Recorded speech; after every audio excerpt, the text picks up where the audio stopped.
নবনীরদনিন্দিত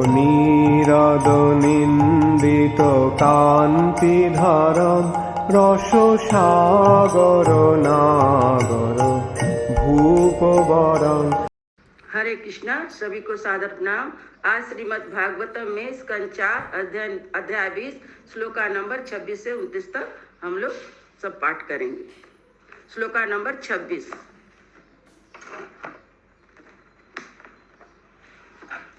यसा शिवं सुश्रवा आर्य संगमे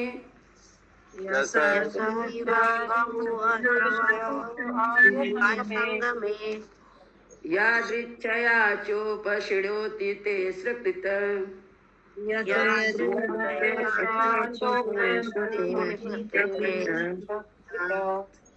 कथं गुणज्ञो विरमे विना पशुम्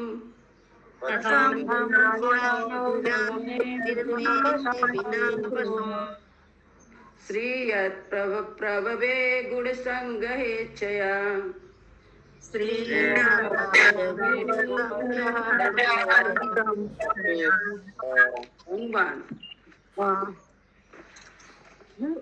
पढ़े माता जी। हरे कृष्ण। ये अत्यंत प्रीतिमय श्री भगवान, यदि कोई सूद भक्तों की संगति में रहकर आपके कार्यकलापों की कीर्ति का एक बार भी श्रवण करता है, तो जब तक कि वह पशु तुल्य न हो वह भक्तों की संगति नहीं छोड़ता। क्योंकि कोई भी बुद्धिमान पुरुष ऐसा करने की लापरवाही नहीं करेगा। आपकी महिमा के कीर्तन और श्रवण की पूर्णता तो धन की देवी लक्ष्मी जी द्वारा तक स्वीकार की गई थी, जो आपके अनंत कार्यकलाप होता था दिव्य महिमा को सुनने की इच्छुक रहती थी। तात्पर्य, इस संसार में भक्तों की संगति आर्यम संगम अत्यंत महत्वपूर्ण बात है। आर्य शब्द का अर्थ है आध्यात्मिक दृष्टि से प्रगतिशील। मानव जाति के इतिहास में आर्य कुल को विश्व की अत्यंत उन्नत जाति माना जाता है, क्योंकि उसने वैदिक सभ्यता ग्रहण की होती है। आर्य कुल सारे संसार में फैला हुआ है और भारतीय आर्य कहलाता है। पूरा इतिहास काल में आर्य कुल के सभी सदस्य वैदिक नियमों का पालन करते थे, जिसके कारण वे आध्यात्मिक दृष्टि से उन्नति कर सके। राजा राजर्षि कहलाते थे, तो इस प्रकार से क्षत्रिय के रूप में अथवा जनता के रक्षकों की भांति शिक्षित होते थे और आध्यात्मिक जीवन में इतने उन्नत थे कि नागरिकों को कोई कष्ट नहीं होता था। आर्य कुल द्वारा भगवान के कीर्तिमान की अत्यधिक बड़ाई की जाती है। यद्यपि अन्यों के लिए कोई प्रतिबंध नहीं है, किंतु आर्य वंश आध्यात्मिक जीवन के सार को जल्दी ग्रहण कर सकता है। तो फिर यूरोपियों तथा अमेरिकियों में कृष्ण चेतना को इतनी सरलता से क्यों फैलाया जा रहा है? इतिहास बताता है कि जब ये उपनिवेशवाद फैलाना चाह रहे थे, तो उन्होंने अपना जौहर दिखाया, किंतु आजकल भौतिक विज्ञान की उन्नति के कारण दूषित होने से उनके लड़के तथा नाती पोते दुराचारी बन रहे हैं। इसका कारण है कि वे अपनी आदि आध्यात्मिक संस्कृति, जो कि वैदिक सभ्यता है, भूलते जा रहे हैं। इस समय आर्य कुल के ये वंशज कृष्ण भावना अमृत आंदोलन को अत्यंत गंभीरता से अपना रहे हैं। अन्य लोग भी जो शुद्ध भक्तों के मुख से हरे कृष्ण महामंत्र का जब सुनते तथा उनकी संगति करते हैं, दिव्य आचरण से मंत्र मुग्ध हो जाते हैं। ये दिव्य आचरण यदि आर्यों द्वारा किए जाते हैं तो अत्यंत प्रभावशाली होते हैं, किंतु भले ही कोई आर्य कुल का न हो, वह महामंत्र को केवल सुनकर वैष्णव हो जाता है, क्योंकि उच्चारण का प्रत्येक व्यक्ति पर बड़ा प्रभाव पड़ता है। महाराज त्रिपुर इंगित करते हैं कि भगवान नारायण की सतत संगति। हरे कृष्णा माता जी। हरे कृष्णा माता जी। 5वें लाइन में माता जी आया है, जब ये उपनिवेशवाद फैलाते हैं। ये उपनिवेशवाद क्या हुआ? इतिहास बताता है कि ये उपनिवेशवाद फैलाना चाहते हैं, जिन्होंने अपना जौहर दिखाया, मतलब उनको बदलना चाह रहे थे जौहर क्यों कर रहे थे? उन लोग जो जौहर क्यों कर रहे थे? जो हम लोग के देश की स्त्रियां थी, उनको पकड़ना चाहते थे वो लोग। जो मुसलमान राज था उसी समय का लगता है जौहर, इसीलिए दिखाया, जौहर दिखाया। या जौहर का मतलब अपना गुण दिखाया क्या? उतना समझ में नहीं आ रहा माता जी हमको। पंकज प्रभु जी, यहाँ बताइए आप।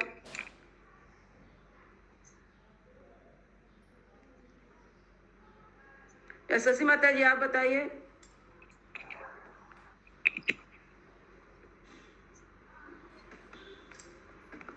मतलब ये तो समझ में नहीं आया। उपनिवेशवाद, उपनिवेश मतलब निवेश तो होता है मतलब, और उपनिवेशवाद उप लगा हुआ है।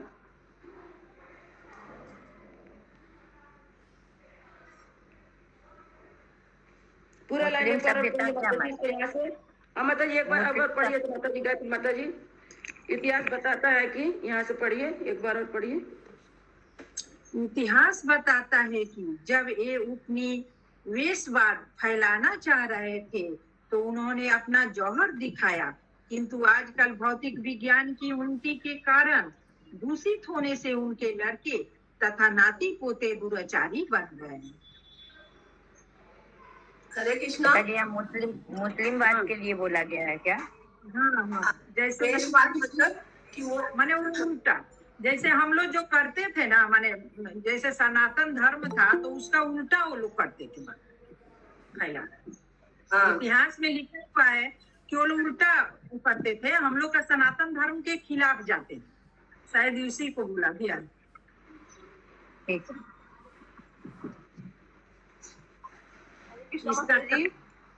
इसका अनुवाद शुरू में भी थोड़ा सा बता दीजिए ना। हे अत्यंत प्रीति में भगवान, कौन सा माता जी? 26 का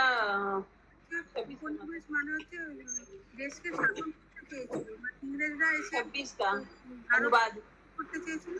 कौन सा लाइन माता जी बताइए? फर्स्ट सेकंड 13 लाइन बस।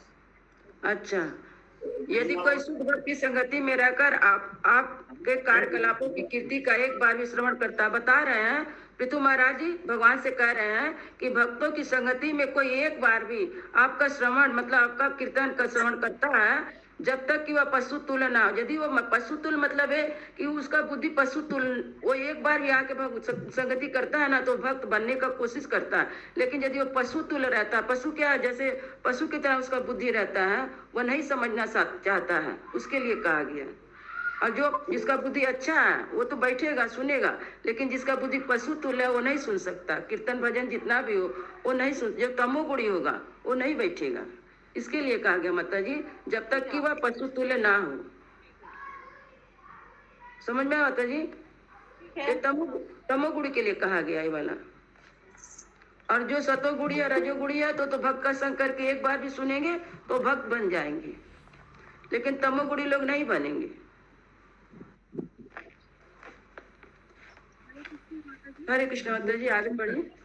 इसका कारण है कि वे अपनी आदि आध्यात्मिक संस्कृति जो कि वैदिक सभ्यता है भूलते जा रहे हैं। इस समय आज उनके ये वंशज कृष्ण भावना अमृत आंदोलन को अत्यंत गंभीरता से अपना रहे हैं। अन्य लोग भी जो शुद्ध भक्तों के मुख से हरे कृष्ण महामंत्र का जप सुनते तथा उनकी संगति करते हैं, दिव्य आचरण से मंत्र मुग्ध हो जाते हैं। ये दिव्य आचरण यदि आर्यों द्वारा किए जाते हैं तो अत्यंत प्रभावशाली होते हैं, किंतु भले ही कोई आर्य कुल का न हो, वह महामंत्र को केवल सुनकर वैष्णव हो जाता है, क्योंकि उच्चारण का प्रत्येक व्यक्ति पर बड़ा प्रभाव पड़ता है। महाराज पृथ्वी इंगित करते हैं कि श्री भगवान नारायण की सतत संगिनी लक्ष्मी जी श्री भगवान की महिमा को विशेष रूप से सुनने की इच्छुक रहती थी और उन्होंने शुद्ध भक्त गोपियों की संगति के लिए कठिन तपस्या की थी। मायावादी चिंतक पूछ सकता है कि हरे कृष्ण महामंत्र का वर्षों तक निरंतर जप क्यों किया जाए, क्यों न रुककर केवल्य या मोक्ष या तादात्म्य का प्रयत्न किया जाए।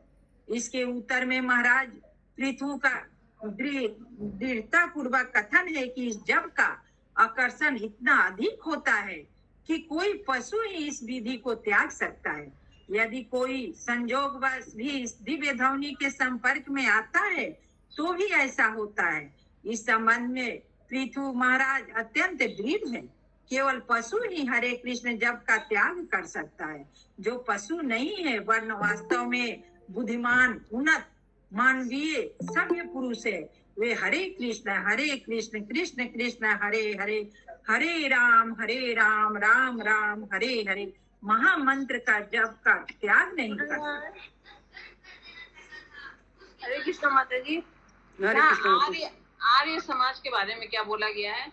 आर्य समाज तो भगवान को तो मानते ही नहीं है। नहीं, आर्य समाज नहीं है माता जी, ये आर्य संस्कृति है। मतलब एक जाति, आर्य जाति था पहले। हम लोग का आर्य जाति था जो शुरुआत में वो जाति बहुत उन्नत था। वैदिक सिद्धांत में मतलब हर तरह से उन्नत जाति था। आर्य समाज का नहीं दिया हुआ है, आर्य जाति का दिया। बाद में वो लोग का पद भी आचार्य हो गया। ये आर्य समाज का नहीं है माता जी, आर्य जाति। क्या आर्य समाज तो भगवान को मानते ही नहीं है हम लोग? हम यही सोच रहे थे। नहीं माता, ये आर्य समाज के लिए नहीं है। आर्य एक तरह का जाति का नाम है, एक समाज ही था आर्य समाज। जैसे आर्य ये समाज नहीं था वो, ये अभी तो जो आप बोले समाज है पूरा, मतलब भारत में फैला हुआ था आर्य जाति, एक समाज का ही नहीं था। इसमें वैदिक बहुत लोग इसमें आध्यात्मिक दृष्टि से बहुत उन्नत लोग थे। जैसे रघुकुल है, यादव कुल है, यदु कुल है, वैसे ही आर्य कुल था। हाँ, वैसे ही आर्य कुल भी था। ठीक है। श्लोका नंबर 27। अथाय भाजे त्वम अखिल पुरुषोत्तमम्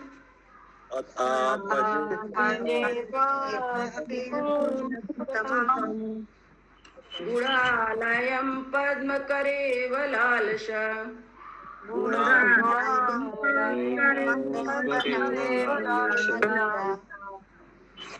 अप्यायवरोक पतिस्पदो कली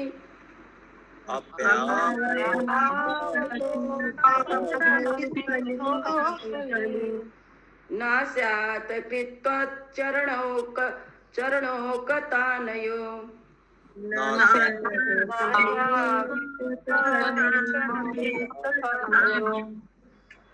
अनुवाद। अब मैं श्री भगवान के चरण कमलों की सेवा में संलग्न रहना और कमल धारणी लक्ष्मी जी के समान सेवा करना चाहता हूँ, क्योंकि भगवान समस्त दिव्य गुणों के आगार है। मुझे भय है कि लक्ष्मी जी तथा मेरे बीच झगड़ा छिड़ जाएगा, क्योंकि हम दोनों एक ही सेवा में एकाग्र भाव से लगे होंगे। तात्पर्य, यहाँ पर श्री भगवान को अखिल पुरुषोत्तम का कर संबोधित किया गया है। पुरुष का अर्थ भोक्ता है और उत्तम का अर्थ सर्वश्रेष्ठ है। संसार में अनेक प्रकार के भोक्ता है। सामान्य रूप से इन्हें 3 वर्गों में रखा जाता है, बद्ध, मुक्त तथा शाश्वत। वेदों में परमेश्वर को शाश्वतों का परम शाश्वत कहा गया है। परमेश्वर नित्यो नित्यानंद, परमेश्वर तथा जीवात्मा दोनों ही नित्य है। परम नित्यों को विष्णु तत्व अर्थात भगवान विष्णु तथा उनके अंश कहा जाता है। अतः नित्य से भगवान का कृष्ण से लेकर महाविष्णु, नारायण तथा श्री कृष्ण के अन्य विस्तारों का बोध होता है। जैसा कि ब्रह्म संहिता में कहा गया है, राम आदि मूर्ति से भगवान विष्णु के लाखों करोड़ों विस्तार है, जो राम, नरसिंह, बराह तथा अन्य अवतारों के रूप में है। वे सभी नित्य कहलाते हैं। मुक्त शब्द से उन जीवात्माओं का बोध होता है जो इस भौतिक संसार में कभी नहीं आते। बद्ध जीव वे हैं जो इस संसार में प्राय शाश्वत रूप से रह रहे हैं। ये बद्ध जीव भौतिक संसार में प्रकृति के 3 तापों से मुक्त होने और जीवन का आनंद उठाने के लिए अत्यधिक संघर्ष करते रहते हैं, जबकि मुक्त पहले से ही मुक्त हुए रहते हैं। वे कभी इस भौतिक जगत में नहीं आते। भगवान विष्णु इस भौतिक जगत के स्वामी है, अतः प्रकृति द्वारा उनके नियंत्रित होने का कोई प्रश्न ही नहीं उठता। फलतः श्री भगवान विष्णु को यहाँ परम पुरुषोत्तम अर्थात विष्णु तत्व तथा जीव तत्व में सर्वश्रेष्ठ कहकर संबोधित किया गया। अतः भगवान विष्णु से जीव तत्व की तुलना या समता करना एक प्रकार का अपराध है। मायावादी चिंतक जीव तथा परमेश्वर को समान और एक मानते हैं, किंतु भगवान विष्णु के चरण कमलों के प्रति यह सबसे बड़ा अपराध है। भौतिक जगत में हमारा व्यवहारिक अनुभव है कि निम्न वर्ग के पुरुष द्वारा श्रेष्ठ व्यक्ति की पूजा होती है। इसी प्रकार पुरुषोत्तम अर्थात सबसे महान श्री भगवान कृष्ण या विष्णु की पूजा अन्यों द्वारा की जाती है। इसलिए पृथु महाराज ने निश्चय किया कि वे श्री भगवान विष्णु के चरण कमलों की सेवा में लगे रहेंगे। पृथु महाराज को विष्णु का अवतार माना जाता है, किंतु है वे सक्तावेश अवतार कहलाते हैं। इस श्लोक का अन्य महत्वपूर्ण शब्द गुणालयम है, जो विष्णु को समस्त दिव्य गुणों का आधार रूप में बताता है। मायावादी चिंतक परम सत्य की दृष्टि से निर्गुण गुणों से हीन मानते हैं, किंतु वास्तव में वे उत्तम गुणों के आधार है। श्री भगवान का सर्वाधिक महत्वपूर्ण गुण है भक्तों के प्रति वत्सल भाव, जिसके कारण वे भक्त वत्सल कहलाते हैं। भक्त सदा भगवान के चरणों की सेवा करना चाहते हैं और भगवान भी अपने भक्तों की प्रेमा भक्ति स्वीकार करने के लिए उद्धत रहते हैं। इस सेवा विनिमय में अनेक दिव्य कार्य होते हैं, जिन्हें दिव्य गुणात्मक कार्य कहते हैं। भगवान के कुछ दिव्य गुण इस प्रकार है। वे सर्वज्ञता है, सर्वत्र विद्यमान है, सर्वव्यापी है, सर्वशक्तिमान है, सब कारणों के कारण है, परम सत्य है, समस्त सुखों के आधार है, समस्त ज्ञान के सागर है, सर्व कल्याणकारी इत्यादि है। पृथु महाराज की इच्छा थी कि लक्ष्मी जी के साथ वे भी भगवान की सेवा करें, किंतु उनकी इस इच्छा का यह अर्थ नहीं होता है कि माधुर्य भाव को प्राप्त थे। लक्ष्मी जी भगवान की सेवा माधुर्य भाव से कर रही है। यद्यपि लक्ष्मी जी का स्थान भगवान का वक्ष स्थल है, किंतु भक्त के रूप में वे भगवान के चरण कमलों की सेवा करने में सुख मानती है। पृथु महाराज केवल भगवान के चरण कमलों का ही ध्यान कर रहे थे, क्योंकि ये दास्य भाव के पद पर स्थित है। अगले श्लोक में बताया गया है कि पृथु महाराज लक्ष्मी जी को जगन माता के रूप में देख रहे थे। फलतः माधुर्य भाव के पद पर उनके साथ उनके स्पर्धा करने का प्रश्न नहीं उठता। तो भी उन्हें भय था कि लक्ष्मी कहीं उन्हें भगवान की सेवा में लगा देखकर इससे अपमान न समझ ले। इससे यह पता चलता है कि परम जगत में कभी कभी भगवान के दासों के बीच स्पर्धा चलती है, किंतु वे दोष रहित होती है। यदि वैकुंठ लोकों में कोई भक्त श्री भगवान की सेवा में आगे बढ़ जाता है, तो उसकी श्रेष्ठ सेवा से कोई ईर्ष्या नहीं करता, वरना उस तक स्वयं पहुंचने की आकांक्षा करता है। हरे कृष्ण। हरे कृष्ण। कोई प्रश्न तात्पर्य से? माता जी ये लास्ट वाला 3 लाइन समझाइए ना।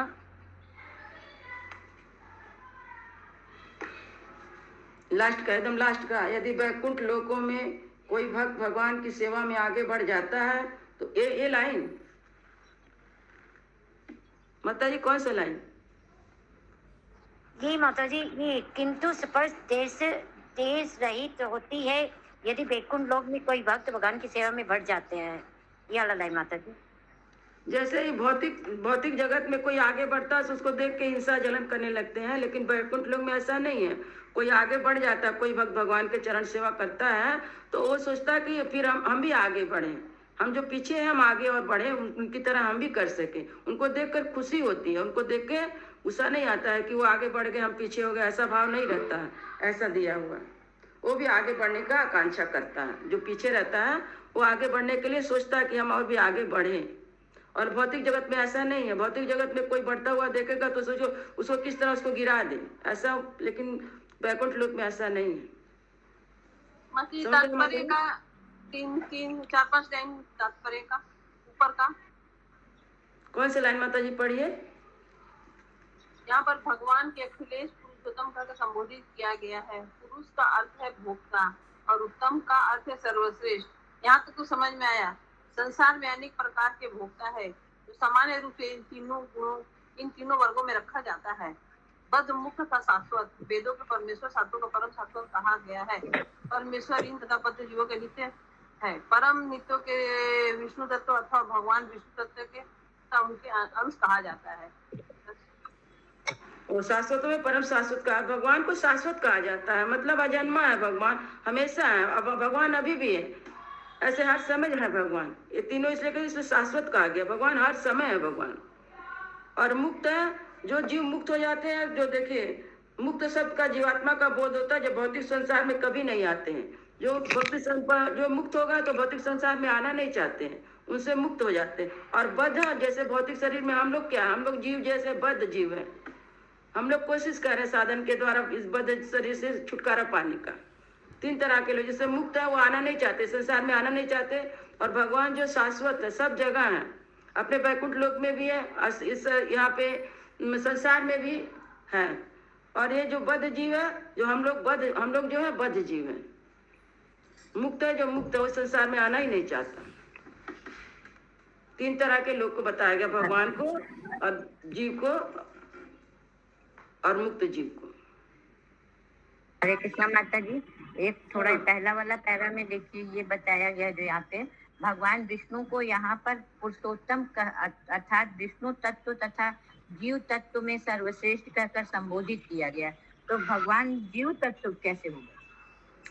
मतलब कैसे हुआ माता, जैसे सोना का खान हम लोग पढ़े हैं ना, सोना का खान है, उसमें से छोटा सा भी कण निकालेंगी तो सोना ही कहा जाएगा ना, कण तो अलग नहीं कहा जाएगा।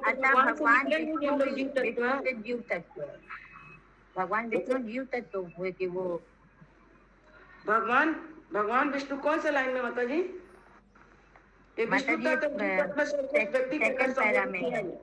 यहाँ पर जो पुरुषोत्तम अर्थात विष्णु तत्व तथा जीव तत्व में सर्वश्रेष्ठ व्यक्ति कहकर संबोधित किया गया है। हाँ, इसी लाइन में ये जीव तत्व में सर्वश्रेष्ठ जीव तत्व कहा गया है ना, इसीलिए विष्णु तत्व तथा जीव तत्व में सर्वश्रेष्ठ व्यक्ति। भगवान को जीव तत्व नहीं कहा गया है, जीव तत्व में सर्वश्रेष्ठ है वो। भगवान को नहीं कहा गया, विष्णु तत्व और जीव तत्व दोनों से सर्वश्रेष्ठ भगवान है। समता करना एक प्रकार का अपराध है, देखिए लिखा हुआ माता जी, दोनों का समता करना एक प्रकार का अपराध है। वही कहा गया है माता जी, जो भगवान पुरुषोत्तम है उनको विष्णु तत्व और जीव तत्व से भी श्रेष्ठ कहकर संबोधित किया गया है। दोनों से श्रेष्ठ है भगवान पुरुषोत्तम माने कृष्ण भगवान। और समता करना देखिए लिखा माता जी, दोनों का तुलना या समता करना एक प्रकार का अपराध है। और मायावादी चिंता का जीव और परमेश्वर को समान और एक मानते हैं, और किंतु भगवान विष्णु के चरण कमलों के प्रति यह सबसे बड़ा अपराध है। दिया प्रभुपाद ने अच्छी तरह समझा दिया माता जी। ठीक है माता जी। हरे कृष्ण। श्लोका नंबर 28। विष्णु और विष्णु तत्व दोनों भी अलग हुआ। हाँ, विष्णु तत्व और जीव तत्व दोनों अलग हुआ ना। हाँ, विष्णु से विष्णु तत्व और जीव तत्व दोनों अलग हुआ। जगत जनयाम जगदीश वैसम जगत जनयाम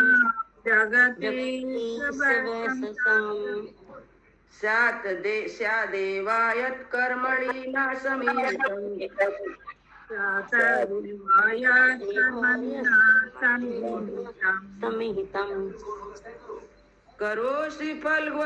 करोषि फलवज्ञ उरु दीन वत्सला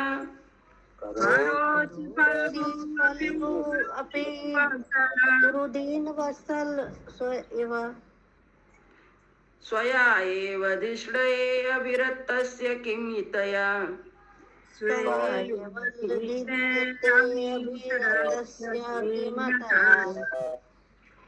अनुवाद।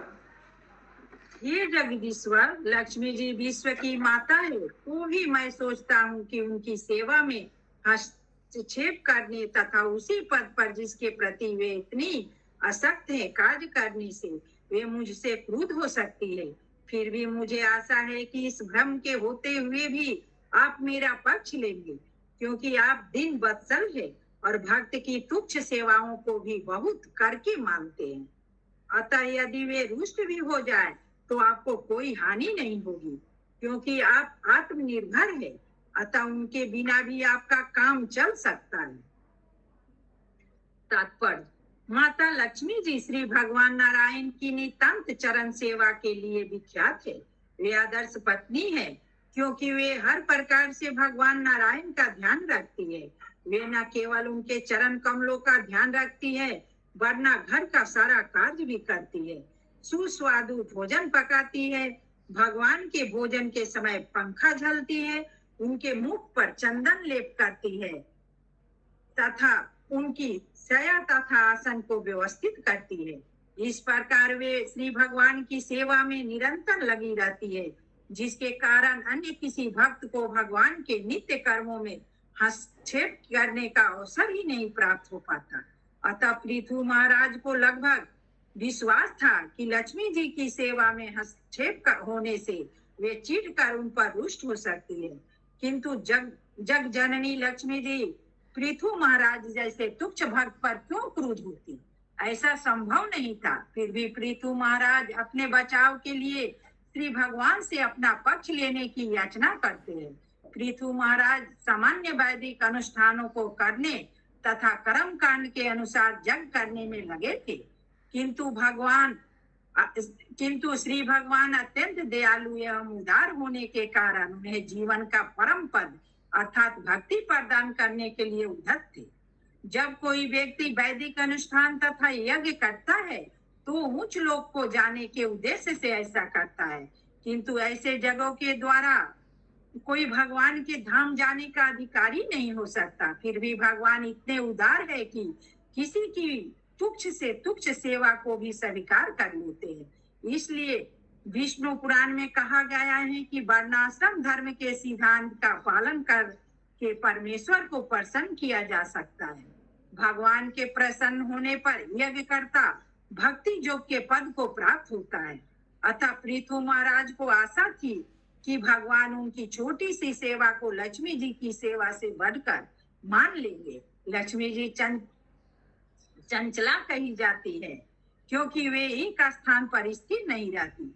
अतः पृथु महाराज ने संकेत किया कि यदि क्रोधवश वे अन्यत्र चली भी जाए तो भगवान विष्णु को कोई हानि नहीं पहुंचेगी, क्योंकि आत्मनिर्भर है और लक्ष्मी जी के बिना भी वे सब काम कर सकते हैं। उदाहरण: जब गर्भोदक्षाई विष्णु ने अपनी नाभि से ब्रह्मा जी को उत्पन्न किया तो उन्होंने पास ही में स्थित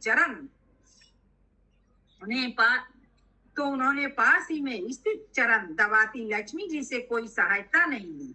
सामान्य रूप से जब पुत्र उत्पन्न करना होता है तो पत्नी पति से गर्भाधारण करती है और समय आने पर पुत्र जन्मती है, किंतु ब्रह्मा जी के जन्म में गर्भोदक्षाई विष्णु से लक्ष्मी ने गर्भ धारण नहीं किया। आत्मनिर्भर होने के कारण भगवान ने अपनी नाभि से ब्रह्मा जी को उत्पन्न किया। अतः पृथु महाराज को विश्वास था कि यदि लक्ष्मी जी उनसे रुष्ट भी हो जाए तो न तो भगवान को और न उन्हें किसी प्रकार की क्षति की संभावना है। हरे कृष्णा। किसी का कोई प्रश्न? आज का अंतिम श्लोक।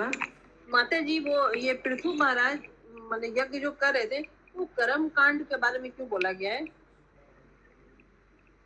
पृथु महाराज सामान्य वैदिक अनुष्ठानों को करने तथा कर्म कांड के अनुसार यज्ञ करने लगे थे।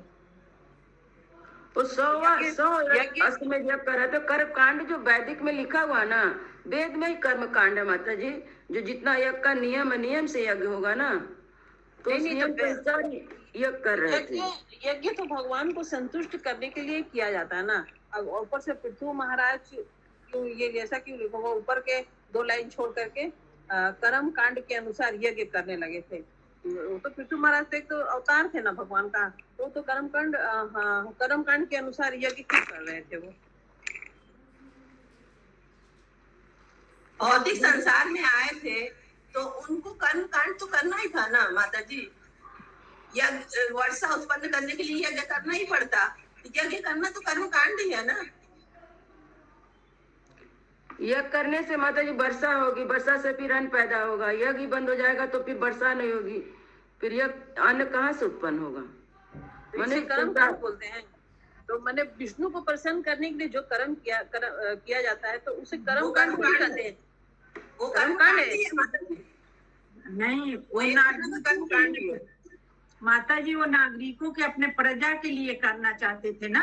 प्रजा लोग तो यहाँ पे पृथु महाराज को, माता जी यहाँ पे पृथु महाराज को राजा का भी तो दिखाया गया कि वो एक राजा है ना, तो राजा तो धर्म का कर्म कांड करेंगे ही ना।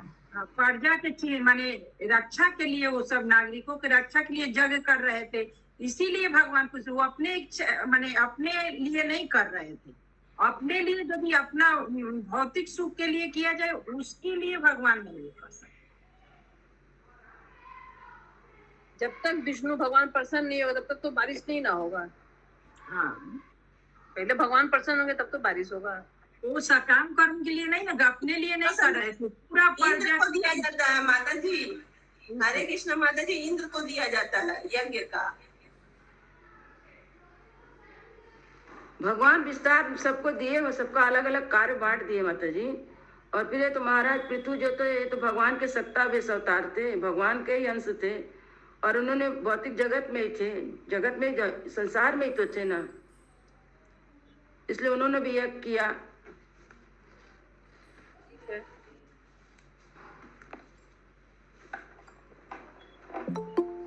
हरे कृष्ण। आज का अंतिम श्लोक 29 नंबर। भजन्त त्वामता एव साधवो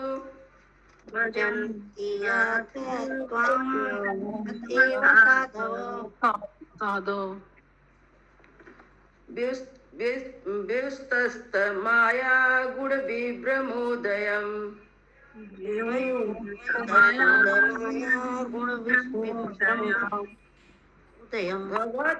भगवत्पदानुस्मरण हृदये सताम्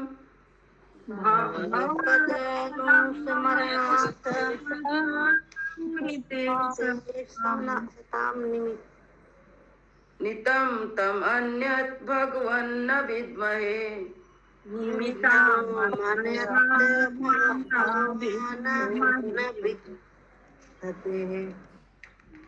अनुवाद। बड़े बड़े साधु पुरुष जो सदा ही मुक्त रहते हैं आपकी भक्ति करते हैं, क्योंकि भक्ति के द्वारा ही इस संसार के मोह से छुटकारा पाया जा सकता है। हे भगवान, मुक्त जीवों द्वारा आपके चरण कमलों की शरण ग्रहण करने का एकमात्र कारण यही हो सकता है कि ऐसे जीव आपके चरण कमलों का निरंतर ध्यान धरते हैं। तात्पर्य: कर्मी लोग प्रायः वैदिक सुखों के लिए सकाम कर्म करते हैं, किंतु ज्ञानी भौतिक सुखों की खोज में रुचि नहीं दिखाते। वे समझते हैं कि आत्मा होने के कारण उन्हें इस भौतिक जगत से कुछ भी लेना देना नहीं है। आत्म साक्षात्कार के पश्चात परिपक्व बुद्धि वाले ज्ञानी भगवान के चरण कमलों में समर्पित हो जाना चाहिए। जैसा कि भगवत गीता में कहा गया है, बहुना जन्म जन्मांते। आत्म साक्षात्कार तब तक पूर्ण नहीं होता जब तक भक्त पद को प्राप्त न हुआ जाए। अतः भागवत में कहा गया है कि जो आत्मा राम है वे प्रकृति के गुणों के समस्त सदूषणों से मुक्त होते हैं। जब तक मनुष्य प्रकृति के गुणों द्वारा, विशेष रूप से रज तथा तम गुणों के द्वारा प्रभावित रहता है, तब तक वह लोभी तथा कामी बना रहता है। अतः वह कठिन परिश्रम में लगा रहकर अहर्निश कार्य करता है। ऐसे अहंकार से वह लगातार एक जोनी से दूसरी में घूमता रहता है और उसे किसी भी जोनी में चैन नहीं मिलता। ज्ञानी इस तथ्य को जानता है, अतः वह कार्य करना बंद करके कर्म संन्यास ग्रहण कर लेता है। तो भी यह वास्तविक संतोष का पद नहीं है। आत्म साक्षात्कार के पश्चात ज्ञानी की भौतिक बुद्धि उसे श्री भगवान के चरण कमलों की शरण ग्रहण करने की ओर ले जाती है। तब वह निरंतर श्री भगवान के चरण कमलों के ध्यान में मग्न रहने लगता है। अतः पृथु महाराज ने यह निष्कर्ष निकाला कि जिन मुक्त व्यक्तियों ने भक्ति पद ग्रहण कर लिया है, उन्हें जीवन का परम लक्ष्य प्राप्त हो चुका है। यदि मुक्ति ही अपने आप में अंत होती तो मुक्त व्यक्ति द्वारा भक्ति ग्रहण किए जाने की आवश्यकता न पड़ती। दूसरे शब्दों में श्री भगवान के चरण कमलों की भक्ति से प्राप्त होने वाला आनंद आत्म साक्षात्कार से प्राप्त दिव्य आनंद अर्थात आत्मा आनंद से कहीं बढ़कर है। अतः पृथु महाराज ने निश्चय किया कि वे केवल भगवान की महिमा का स्मरण करेंगे और इस प्रकार भगवान के चरण कमलों में अपने मन को लगाएंगे। यही जीवन की चरम सीधी है। हरे कृष्ण। श्रीमद् भागवतम ग्रंथराज की जय। ग्रंथराज किसी का कोई प्रश्न है?